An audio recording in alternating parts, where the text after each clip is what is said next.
scandal, Lipgate, Beyonce Gate, the crisis in Libya, Beyonce Ghazi. Was there a second singer on the grassy knolls? We'll get to that scandal in a moment, but we're back with the Roundtable. George Will, editor-in-chief and publisher of the New Republic, and Facebook co-founder Chris Hughes, Democratic strategist Donna Brazile, Arizona Republican Congressman David Schweikert, and the host of NPR's Morning Edition, Steve Inskeep.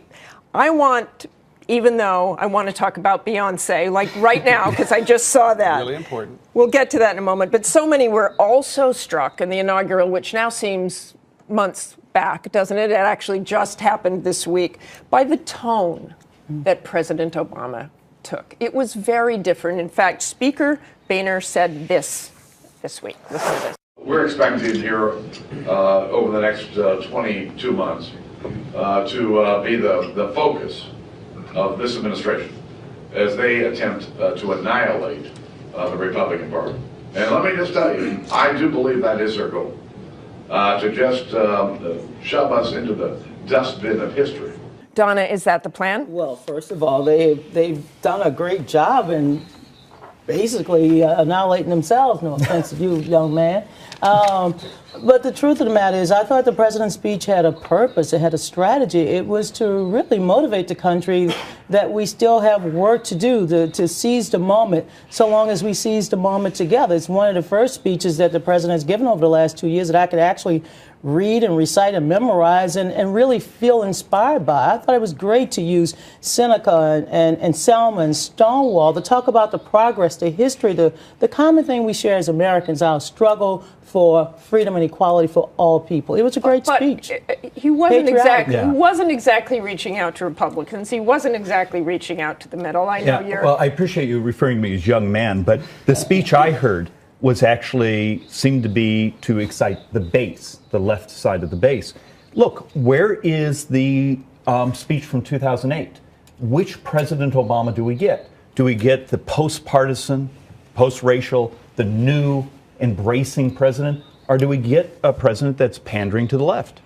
When you read second inaugural speeches, they tend to be historically a little more combative. They're the story of a president who's been in the middle of a fight for a while. So I wasn't too surprised by the tone, but I thought that the Boehner comment was quite revealing when he talks about the president trying to put us in the dustbin of history. That may very well be the president's intent for some Republican ideas. But to me, it's also a clue to what Boehner is thinking. I think there are Republicans who are concerned that they're on the wrong side of history, which is why there is talk about changing immigration laws, for example. And you have Republicans pushing to find new ways to reach new constituencies and deal with the demographic problems that the Republican Party has. Should he have been reaching out to the Republicans, George Will? Well, the post-partisan Obama of 2008 gave his inaugural speech in 2009, and a couple weeks later passed the stimulus bill with no Republican votes because it was simply a wish list of 30 years of Democratic longings. So I think it was a fairly perishable moment. To me, Martha, the emblematic sentence from the speech was this: we reject the belief that America must choose between caring for the generation that built this country and investing in the generation that will build its future. The president lives in a parallel universe where a dollar spent on A can also be spent on B. There's no scarcity, no choices involved. And for all the solicitude he expresses about the rising and coming generations, we're not investing in them, we're borrowing from them because conveniently they're not here and can't object. Well, it wasn't just President Obama who changed his tone and changed his style. The Republicans, it appears, are trying to reboot as well. The Republicans met this week in Charlotte to plot a new strategy going forward. Louisiana Governor Bobby Jindal saying the GOP needed to stop being the stupid party. And he also said this: the Republican Party does not need to change our principles, but we might need to change just about everything else we are doing. Do you need to change everything you're doing? First off, You're not the change guy. Yeah, no, look, we may need to change the way we tell our story, but we seem to go through this every 2 years. In 2010, it was the Democrats that were having a reflecting on what had happened with the huge majority that came back in the U.S. House on the Republican side. In 2006 and 2008, The Republicans went through this. That's actually one of the beauties of our system, is every 2 years there's this reflection of where we're going, what we're saying. The fact of the matter is we have a problem as a party. I believe we tell the truth. I actually believe we're much more analytical. We're accountants.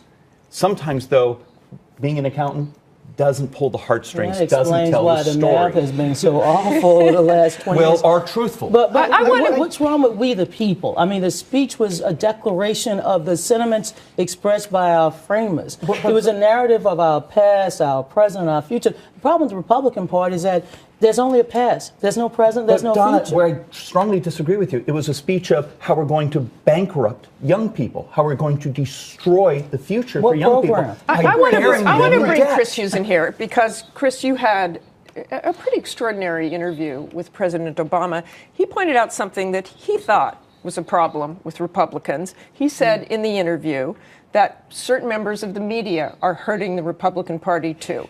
He said, if a Republican member of Congress is not punished on Fox News or by Rush Limbaugh for working with a Democrat on a bill of common interest, then you'll see more of them doing it. I think John Boehner genuinely wanted to get a deal done, but it was hard to do in part because his caucus is more conservative, probably, than most Republican leaders are. This was one of the most fascinating interviews, or pieces of the interview, because it was very clear the president thinks that the American people are on his side when it comes to immigration, when it comes to gun control, and when it comes to fiscal issues, and he thinks that the Republican Party is increasingly extreme. The question is his capacity to lead the country and to organize people behind that, and whether or not he's able to do so is a difficult one, which we'll only answer in time. Another piece of the interview that I thought was really, really fascinating is we asked him about the new kind of politics, the Obama of 2008, and where that had gone. And he mentioned two things that had been a real challenge. One was institutional reforms, specifically referencing the filibuster, and secondly, the media environment, the world in which we live, where we only really listen to the people that we agree with, the MSNBCs or the Foxes of the world. And there's a sense of Sarah Palin even said something this week, and she did not specifically talk about Fox, but that we're preaching to the choir, is what she said. Amen. I think that there's a growing sense that there's a need for media outlets and media opportunities that are not necessarily centrist, but that have different perspectives and make it easy for us to hear people that we might disagree with and actually engage on the merits rather than just recycling old ideas. Steve. There's a specific problem as well in that we have all trained ourselves, or many of us have trained ourselves, to go directly past anyone's argument to their motivations. And that actually is what you hear a lot on the more partisan media networks. You don't actually hear the arguments being engaged. You don't actually hear a lot of analysis. You hear a lot of people saying, remember, whatever he says, don't believe him, don't trust him. And that's a danger, that's a difficulty. We face it when we're interviewing people on NPR. Why are you talking to that person on the extreme right? Why are you talking to that person on the extreme left? We hear that from listeners. Why are you putting on this person who makes absolutely no sense? And at some point, you have to get a variety of voices out there and trust people to listen carefully to them and actually listen to their arguments. Yeah, well, being one of those people who is on the conservative side, I think often you get painted as you don't love and care for people. I desperately love people. But even in your article, Chris, there was a section there where the president's talking about sort of stabilizing debt. Well, if you actually look at what's really going on in the charts, Medicare, the Medicare trust fund may be empty in 40 months. That's loving and saving people dealing with really uncomfortable issues like that, instead of living in a world of rhetorical, But Congressman, the problem is in Washington, D.C. is your way of the highway. I mean, the Republicans won't touch taxes and the Democrats don't want to touch But that's not true. We just touched touched taxes. The sequestration's touching the fence. At some point, it's great rhetoric, but it's not reality. But also the reality is that discretionary spending is at its lowest since 1953, and that under this president we have addressed spending cuts. No. We've touched discretionary because mandatory Medicare, Medicaid, Social Security, interest on the debt, veterans benefits are where the explosion is.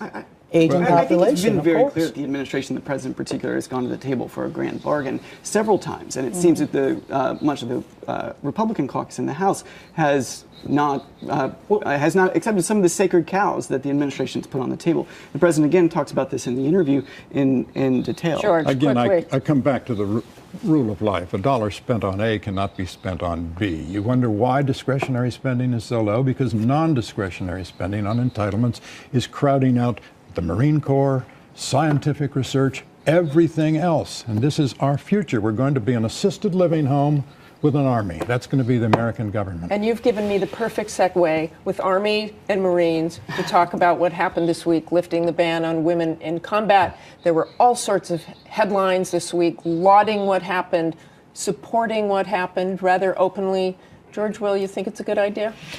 Well, it depends on how it's implemented. They say the physical standards will not change. Well, that's what they always say. Let me give you an example. No Child Left Behind said we're going to have 100% proficiency by 2014 in reading and math. And the scary thing is we might, because the only way we'll get there is by dumbing down the standards, which is actually underway. The question is, will we change the physical fitness requirements so that we don't have a disparate impact? Are we going to gender norm the requirements? Give me an example. You've been out, Martha, a few times in these combat zones. You're a 6'4", 240-pound Marine, and you're injured, and you need the Marine next to you to carry you back to safety. And the Marine next to you is 5'4" woman who weighs 115 pounds. It's relevant. Okay, can I tell you something though, George? I've met a lot of combat medics who are women. I understand. Who rappel down, who pick up big 6'4" Marines and take them to safety. I just interviewed a woman. Okay, that's fine. And pilots, we know that 152 women have been killed in Iraq and Afghanistan. We know that they're now serving on submarines, and it's all good for the military. But there are certain anatomical facts about upper body strength and stamina. If I may, though, okay, very quickly here. Those anatomical facts are averages. The average woman may not be fit for the Army, but the average man probably is not either. The question is whether they're going to deal with individuals, and there are surely individual women who could pick you or I up wounded and carry us off a battlefield. It probably would not be me, but there are lots of them. I want to look ahead now, way ahead to 2016. Perhaps 4 years from now, we will see Joe Biden, who we saw this week out on the parade route. That man loves a parade, running around shaking hands with everybody like no one else. He says he is not ruling out a run in 2016. And then there is Hillary Clinton. President Obama and Secretary Clinton did a joint interview airing tonight. Take a look at that. I just wanted to have a chance to publicly say thank you, because I think Hillary will go down as one of the finest Secretary of States we've had. President Obama asked me to be Secretary of State, and I said yes. And why did he ask me, and why did I say yes? Because we both love our country. Donna, what was that really? Was that a little preview for this is the woman who I want to be president? Well, I still believe it's too early to think about 2016. After all, we got to figure out who's going to win the Super Bowl next week. But the truth of the matter is that Joe Biden is a natural. Like Bill Clinton, we used to always say that he's a natural. He loves politics, reaching out. But I do believe that the President Obama and Secretary Clinton have become real good, close friends. He's relied on her judgment. He trusts her advice. This is a relationship that I think has been forged during the 4 years that they've worked very closely together. I want to go something in the immediate future, which is the Super Bowl and transition to football, and again talk about something I thought was quite extraordinary in your interview, Chris Hughes. President Obama was asked, I'm wondering if you as a fan take less pleasure in watching football knowing the impact the game takes on its players. I'm a big football fan, he said, but I have to tell you, if I had a son, I'd have to think long and hard before I let him play football. I happen to be the mother of a college football player, so I read that especially carefully. I want your reaction to that, George. The kinetic energy in the football program at Kenyon College, where your son is a football player, is different than the NFL. The most important... He seemed more concerned about college football than the NFL. Well, the most important letters in football are not NFL, they're now CTE, chronic traumatic encephalopathy, which is the cumulative impact in brain damage of small, unrecognized, unrecorded impacts in a game that is inherently dangerous. We have parents today in this bubble-wrapped childhood that we now have. Parents that when they put their child on a tricycle, they put a crash helmet on them.